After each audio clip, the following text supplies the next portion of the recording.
last-minute invite.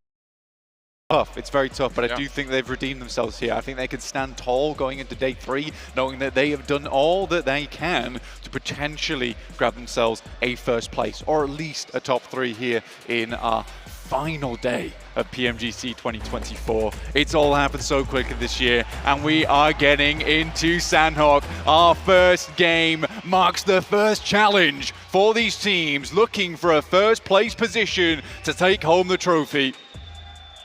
It is just around It was a lie. It was just a fake out. We're getting you ready. But that beautiful trophy is where our teams have their eyes set for now. It is all down to the wire. And everybody needs to keep their nerves together. None more so, I think, than Alpha 7. Their year so far has been momentous. They've had an incredible performance, coming second back over in PMGO at the start of the year, winning PMWC in the middle of the year over in Riyadh, where they were able to shake that curse, right? That always second place feeling that Alpha 7 had felt over the last few years. They were able to stand at the top of the totem and lift that trophy. But here, the task is monumental for them now, and I think that if they can keep their cool, they can do it, but it is a question of how quickly can they snap on. I mean, to be honest with you, for Alpha 7, it's looking really quite dire for them down towards the bottom of the tables. And I think for PMWC, it was great. It was great they're able to get a win there. I think for Alpha 7, though, a lot of that tension, teams don't work well underneath it. I think Alpha 7 is one of those few teams that is taut like a spring, and that's when they have their most explosive energy. After that, PMWC, I think the tension just washed away. It was a relief for them. I'm not saying that they got complacent, but I think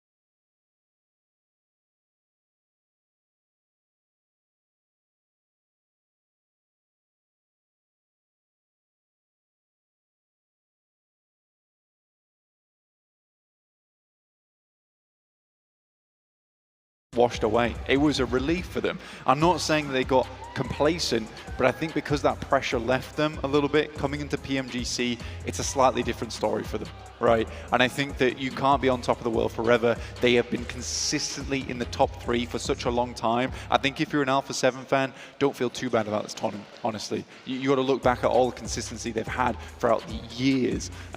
Though I do think if it is Alpha 7, they could likely jump up to a stronger position. I'm not thinking they're overtaking our top squads, though. It would be a really tall order, considering the quality, the caliber of the lobby in general. It is so hard to chase anyone down in this lobby, in this situation. I'm looking at Team Spirit as well, in a sort of similar situation to Alpha 7 was at PMWC.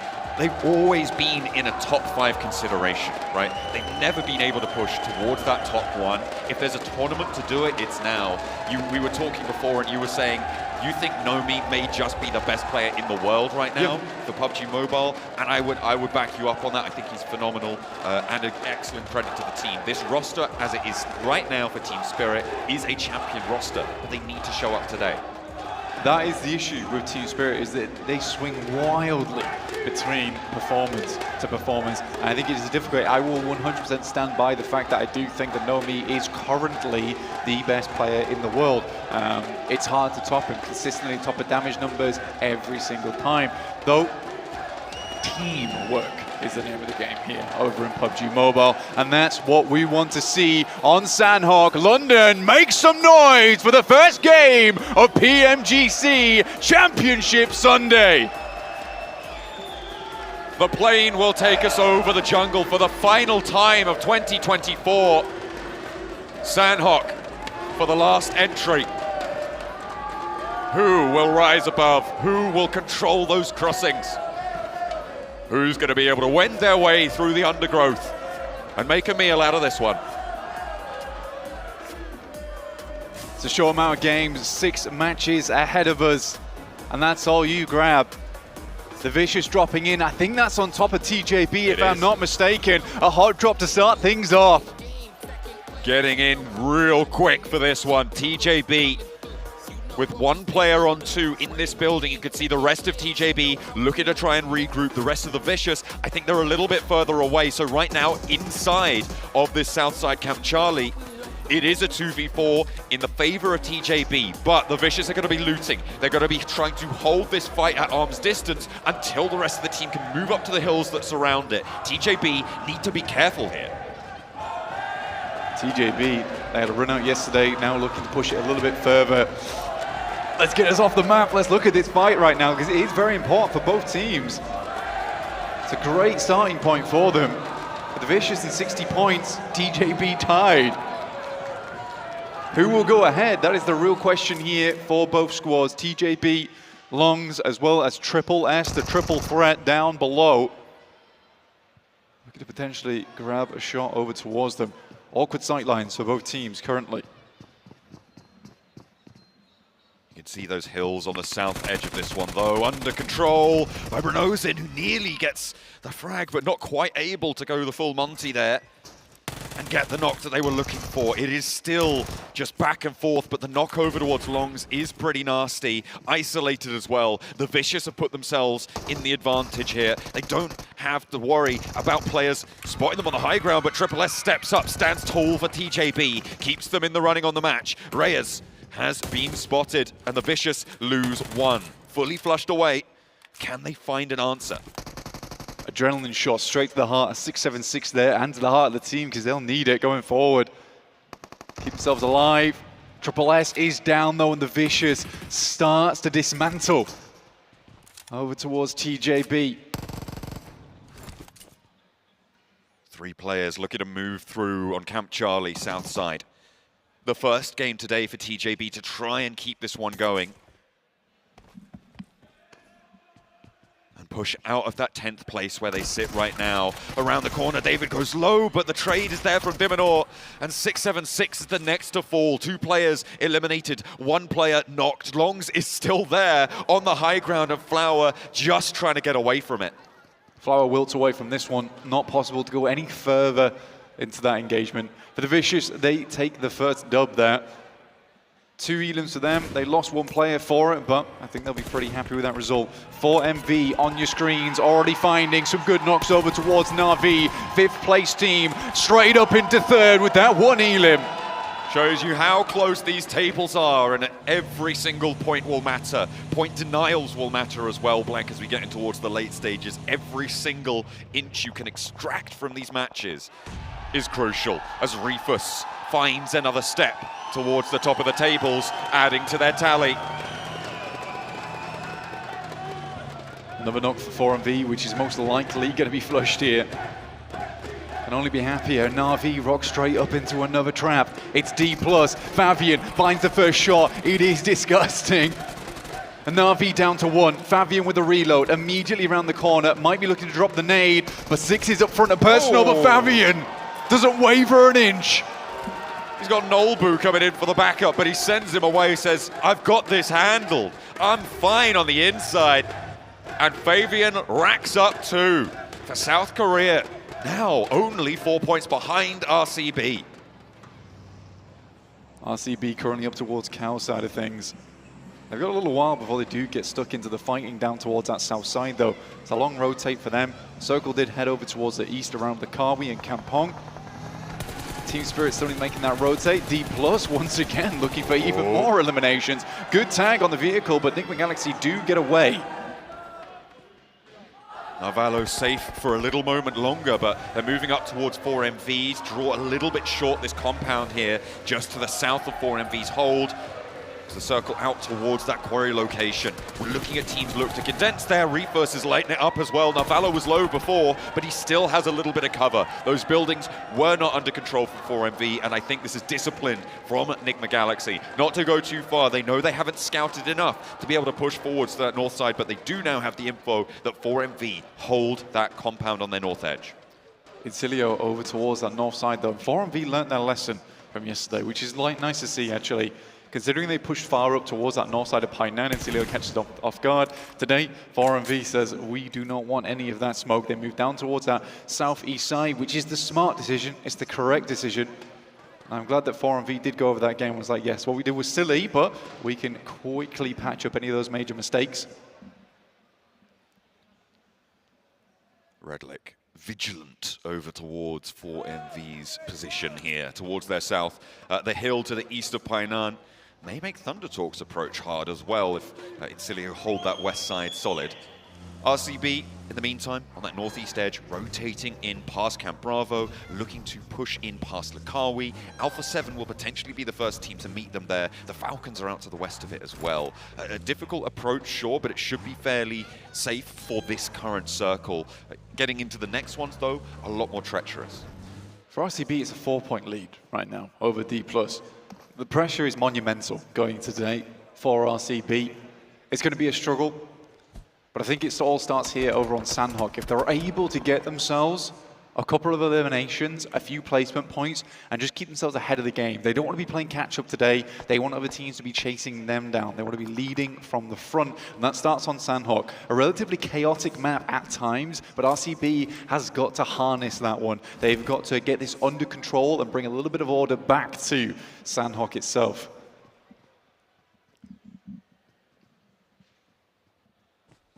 Dplus KIA have been pretty influential at bringing some order on this south side as well. They're holding this wide 2-1-1 split right now around the cave, slowing down everything on the south edge.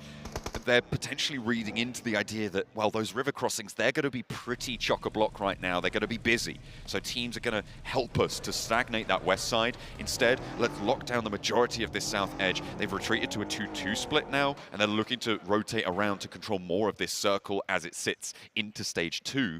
But they have had a massive effect at keeping teams towards the edge on the south and the southwest. Currently, DRX and Dplus both have fairly strong positions, both on high grounds at the moment. Particularly a good spot to play for Kaikse. Over towards a nice, really strong outpost, which is fairly dead central. They also have 2 players in Soas, and I believe that's Hyunbin as well, over towards the eastern side of Quarry. Just managing those rotates. ThunderTalk, though, opening up with a barrage over towards VOIN Donkey. First knock goes over to Xing. That's potentially resable here, depending on how fast ThunderTalk move into this fight. This isn't in the circle blank, and within 20 seconds, it will start to move across them. It's only stage 2, sure, but that will be a massive amount of pressure to put on this fight. Potato is getting rezzed as we speak, though, and he is back to his feet. Fall back, get some healing done. Try and re-engage on your terms. VOIN Donkey ID, they leave Razor in the building with the shotgun, playing behind the window. Nade in hand, they want to bait them in. INSILIO have high ground oversight to third party this as well, Blank, remember. That makes ThunderTalk's approach a little bit more messy. And falling back yet again, giving ground. VOIN Donkey ID, I think, may want to try and get out the backside of this one, but Potato goes down again to a nade, and ThunderTalk keep up the pace. ThunderTalk keep pressing VOIN Donkey, and all he can do is slightly move backwards with Hawaii not going down there, but a good Molotov from Zeta will pick up one. They'll lose a player themselves, the bleed out comes through for Potato, and now it's the 3 rookies. They will have to go onwards without their vet on side. AJ wanting to put a nade in towards his teammate to try and keep him safe on the peak. Zeta takes a wing on the side, and King threads the needle with the DBS, but there's an immediate answer. The barrage of buckshot sends him back, and it's a trade. Zeta will be resable here in the stage 2 blue zone. AJ is low. That gives Vexy time to move up and into the close quarters combat. King getting rezzed, so is Zeta. 2 players on the top floor, AJ and Vexy on the ground floor. 1 player lost a piece, and INSILIO are watching this all unfold. They've actually flexed out to be closer to it, Blank. They know that as soon as this fight concludes, there's points to be had. No matter what happens here, it's likely going to be a fairly rough run out from either team that escapes from this. They'll likely have to send heavily towards that north side. They should understand that this team's off towards their east here. ThunderTalk waiting it out though. Still stage 2. It's breathable inside this blue. It's going to start to suffocate when it comes around to stage 3, stage 4. We'll wait for that circle shift. Right now, DRX just owns so much ground towards that central side of things. Alpha 7 has been poking over at Falcons, trying to clip their wings. to get a little bit of that center of the circle. It's pretty nasty. Next circle is about to pop as ThunderTalk are moving in. They're continuing this combat. It's east side of Quarry, so they'll have to get a move on now on this fight. I don't know if they're going to be able to go for this res now. Blank ThunderTalk, they lose another. The last player to stand, and the 3 rookies from VOIN Donkey ID keep their cool, but there's still one more to go. It's Sing playing around the corner now, looking for the stunner. Only has 3 smokes and this in the pocket, so no nades to speak of. Trying to hold down 3 players from VOIN Donkey ID. Razak with the fight, but he's watching the wrong corner, and Zeta swings on him wide. ThunderTalk go down in our first match of the day, 14th place, and it's our 3rd team to fall. For Potato, sure he's out. He may be baked, but the rest of the team carries on without him. Good hold as well over towards ThunderTalk's. Difficult re-entry to the circle though, going forward for VOIN Donkey. But a good hold, and one that will inspire confidence in them. Going towards those future games, a lot of their matches has resulted in quite a few early exits from the circle. So it must be nice for them, especially on Sanhok, chaotic fight like that, to know that they can hold their own. Alpha 7, with that circle shift though, will get fairly central position for themselves over towards that eastern side. They already know the rough location of the Falcons. DRX though, some wonderful shots over towards 4MV, who are taking a dangerous tactic. The vehicle is on fire and 4MV has to hop. The southeast compound of this quarry so dominant over the rotations in this area. Losing only 1 on this rotation for 4MV, I think is actually not a terrible result, all things considered. A bit of a mad dash for them past these compounds. Team Spirit, they're on the northwest side. They've moved Matic forwards across the quarry, but they've got a backstop, and INSILIO are running face first into it for now. A nade over towards Westron, doesn't quite connect, but there's the spray down from Nomi. A 1-2 punch. Brilliant stuff from Team Spirit to hold their backlines. You've got 2 players up on the north edge. Nomi down a little bit closer towards the south. Matic's already got a foothold across the quarry. Yep. They can make this rotate. Great read from Matic, actually. You know, you leave 3 players behind, you know any team that's going to be coming out from the blue there is going to be pretty desperate at that point in time. But Matic, all the while, was watching for DRX because they recently, up until just a few moments ago, actually held that building that he is now in. As soon as he sees them move, he takes the executive call, moves over there, and now there's an anchor point created. This is some good play starting out for Team Spirit. Feels a lot more like how we saw them dominate over in their group stage. Which might be worrying for a couple of teams coming off the back of this one. In the meantime, though, we do have a lot of squads still inside this circle. It's one of the few areas that does have a lot of compounds, a lot of buildings, a lot of shacks to play around with, fair few rocks as well. Nolbu looking to line up the shots, but not quite getting the peaks he's looking for over towards the Vicious. NIGMA Galaxy, with VOIN Donkey ID behind them, the circle shifts out far to the east, so both of these 2 teams are going to have to leave the cave mountain. VOIN Donkey ID are not pausing. They're not going to stop. They're just instead going to leapfrog ahead of NIGMA Galaxy and thread straight on through. DRX controlled this rotate against 4MV before. Will they be able to find 1 player from VOIN Donkey ID? Razak goes low, and 4MV are ready there as well after making this exact same rotate. But they're not stepping up. They're not finding these shots if they are. And VOIN Donkey ID sails straight on through. That is a wild rotate coming through from VOIN Donkey. The reason everyone's so surprised there is because everyone's waiting for them to stop. Everyone's waiting for them to get out of their vehicle. No one expects VOIN Donkey to make the mile-yard rotation directly to the center of the circle. It's actually an insane play, but with that circle shift, RCB controls a majority of the eastern side. Not now that VOIN Donkey showed up, though. They're able to get all the way into Kampong on that northwest side because of RCB's large split. It is surprising they're here, but what an awesome rotate from them. I don't know how they managed to make it work. And the good thing is that only Wild is in Kampong with them, which means that it's fairly secure for the time being. RCB potentially looking to try and change that. The 4MV ridgeline right now that runs down the middle of this circle blank is also incredibly powerful, but only if they actually protect it, which they didn't against VOIN Donkey ID. So they'll have to figure out how to get that one done in the moments to come. Falcons, they've been in this compound for a while. We're on board with them now, and they are playing on this northwest side with Guild and Team Spirit just around the corner. 2 teams both looking to push them away, and they're going to have to leave as well. Dplus KIA, they spot Narvalo, and NIGMA Galaxy take their first knock of the match. Yeah, current second place team here, Dplus. We're going to push forward. They had information on NIGMA Galaxy since very early in this game, actually. They've been somewhat stalking them through Sanhok. Now look to take down even more. In the meantime, it's Team Spirit heading over towards Guild. Falcons, though, looking to stretch out. They no longer have a position to play. Good near over the top. That actually might find one from Falcons, if I'm not mistaken.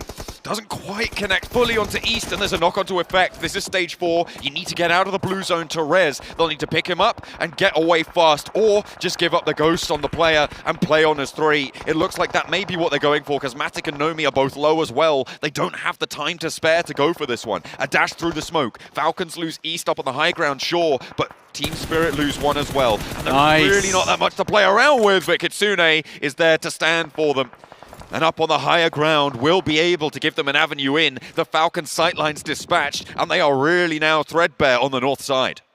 Really good shot, a necessary shot in that moment as well. They're able to peek down the hill there. It gets all that harder. Top currently on Pride Rock and has a lovely angle. First shot takes a little while to connect, but he gets 2. And Team Spirit losing both their players is a horrendous result for them. Top's going to attempt to run in, but he might have already done enough to dash the hopes of Team Spirit on this game. I think Nomi can move up. The circle still has 15 seconds. They can res at least 1, so it's not all over for them just yet. We'll see how much more they can get done. DRX, meanwhile, on the southwest side with Dplus KIA. A derby unfolding between the 2 South Korean teams. Osal gets knocked with chips already down. The favor goes the way of DRX. They've been in that compound for a long time. And now they've had to run out, and they are controlling down towards this south flank. You've got NIGMA Galaxy behind it all as well, and 4MV in front. Miracle Vibes wanting to hold onto the edge of their ridgeline for as long as possible. Yeah, 4MV, they have a great opportunity to hold a lot of teams out. Wild still in that compound alongside Kampong with the Vicious now. He shared that position for quite some time. DRX going blow for blow alongside with Dplus, NIGMA Galaxy and 4MV. RCB able to take care of the Vicious over towards Kampong seemingly. A lot of damage done as NIGMA Galaxy are answering towards Dplus KIA, but finally they, 2 will be dispatched. In short order, Wild is down inside Kampong. Goodness me, it's all popping off here on the south side. And Alpha 7, who have been quiet for so long now, can start to flex out from their compound. Mafioso's moving down towards the south, towards 4MV and VOIN Donkey ID. Influence Rage up on the north edge as well for Revo to handle.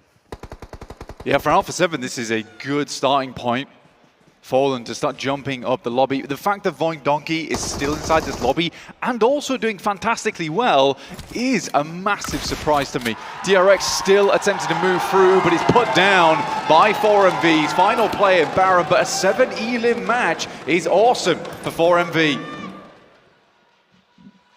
Getting up in towards top 5 would be brilliant, and at the moment it looks like RCB may potentially be the next to fall, but Baron has to make moves to NIGMA Galaxy, now with just Ralph left on the south side. Could potentially be dangerous. Diego spots Silas in the grass, and he was the only player for RCB in this next circle. Loxy across the road, behind the rock. Gonna have to make a mad dash, and 4 players for Influence Rage. The Dark Horses that have plenty of support here, ramping up the pace from yesterday, continuing it into the first match now. Only 3 elims as it stands on this match, but there's plenty more still to come. Yeah, they've had multiple second place finishes yesterday. They were very consistent overall and shot up with plenty of points.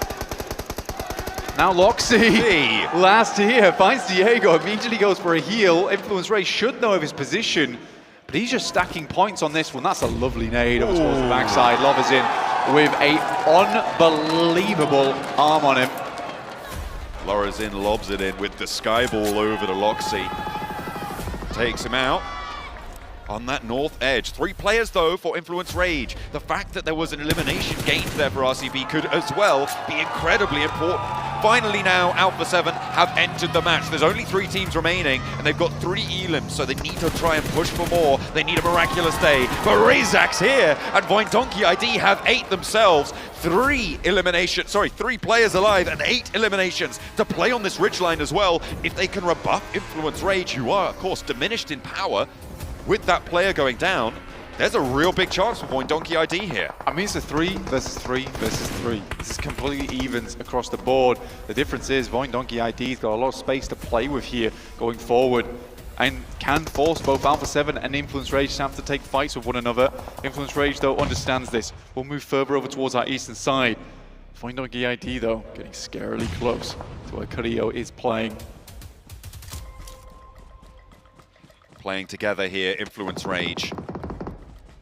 Trying to move over that ridgeline, isolate the fight. Zeta wading on in towards Alpha 7 and goes down. CARYA with the SK-12 puts him in his place. A little bit too bold there. It's actually the nade from Razak to take him out of the mix. The Molotov, and Razak's here with the shotgun around the side. No and way! Alpha 7 get demolished.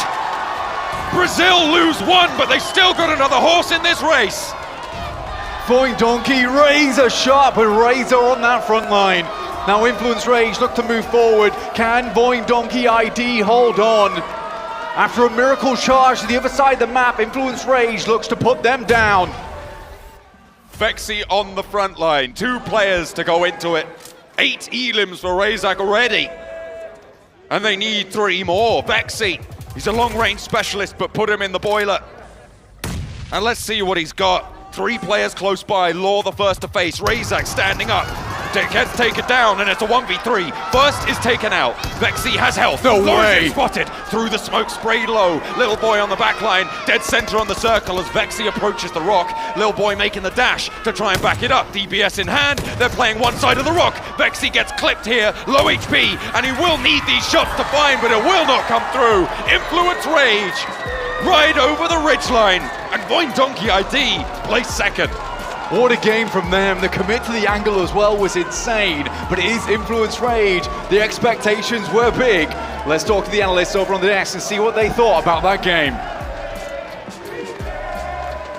Ladies and gentlemen, do Brazil being able to get their first win of the final day of PMGC. We were talking about a dark horse, we were mentioning Influence Rage. This is how you want to start. That's a massive chicken dinner from them. They were relatively silent in the early game too, just waiting on the road trifecta, and they strike at the perfect time here to try and secure themselves that chicken dinner. But so many cool players, like VOIN, Razor? Yeah. What just happened? Oh, wait, Diego, he's smiling. He can do it. He's smiling?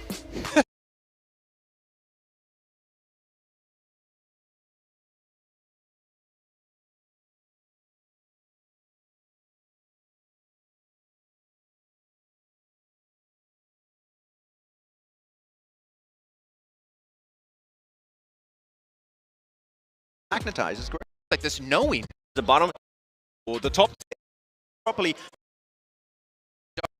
Up towards Stalba. We've got 3 of them left. Dawn on a blink, take it away. Absolutely not. We're not going to wait one moment more. The plane is setting off over the grassy pastures. We've got 3 of them left here at the 2024 PMGC, so let's get things kicked off for it. Southside plane path from Sosnovka military base up towards Stalba. It's going to be plenty fine, plenty of vehicle drops available. Shouldn't see too many hot drops, although we've seen stranger things happen so far. You wouldn't want to see hot drops, but there might be. There might just be. Sosnovka, we're dropping in to start things off. 4MV getting out nice and early. Falcons also dropping fairly over towards Novorevnoye here. You got VOIN Donkeys heading out over towards Primorsk. Team Spirit over towards Farm.